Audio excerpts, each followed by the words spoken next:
പ്രിയപ്പെട്ട കുഞ്ഞുങ്ങളെ, വീണ്ടും ഒരു സ്കൂൾ കാലം വരികയാണ്. വളരെ പ്രതീക്ഷാനിർഭരമായ ഒരു ലോകത്തേക്ക് നിങ്ങൾ ഓരോരുത്തരും ചുവടുവയ്ക്കുന്നു. മുൻ വർഷങ്ങളിൽ എന്ന പോലെ സ്കൂൾ തുറക്കുന്ന സന്ദർഭത്തിൽ നിങ്ങളോട് ഇങ്ങനെ സംസാരിക്കുന്നത് എനിക്ക് സന്തോഷമാണ്. കാരണം നാളത്തെ ലോകം നിങ്ങളിലൂടെയാണ് സൃഷ്ടിക്കപ്പെടുന്നത് എന്നെനിക്കറിയാം. ഈ വർഷം മറ്റൊരു പ്രത്യേകത കൂടിയുണ്ട്. പുതിയ പാഠ്യ പദ്ധതിയുമായാണ് നിങ്ങൾ പരിചയപ്പെടുന്നത്.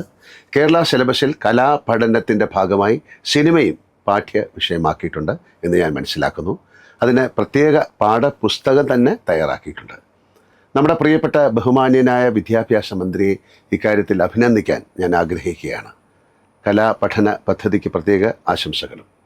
കലാ അധ്യാപകർ ഇല്ലാത്ത വിദ്യാലയങ്ങളിൽ ഈ പുസ്തകങ്ങൾ പഠിപ്പിക്കുന്നതിന് ഡിജിറ്റൽ പാഠഭാഗങ്ങൾ തയ്യാറാക്കിയ SIETക്കും എൻ്റെ അഭിനന്ദനങ്ങൾ. ഈ വർഷത്തെ പ്രവേശനോത്സവം നടക്കുന്നത് ആലപ്പുഴ കലവൂറാണ്. മറ്റ് വിഷയങ്ങൾക്കൊപ്പം കലാവാസനയും വളർത്തി നല്ല മനുഷ്യരായി സഹജീവികളെ സ്നേഹിച്ച് നാടിനെ സ്നേഹിച്ച് ഭാരതത്തിൻ്റെ നവയുഗ ശില്പികളായി നിങ്ങൾ ഓരോരുത്തരും മാറട്ടെ എന്ന് ആശംസകളോടെ പ്രാർത്ഥിക്കുന്നു. നിങ്ങളുടെ സ്വന്തം ലാലേട്ടൻ.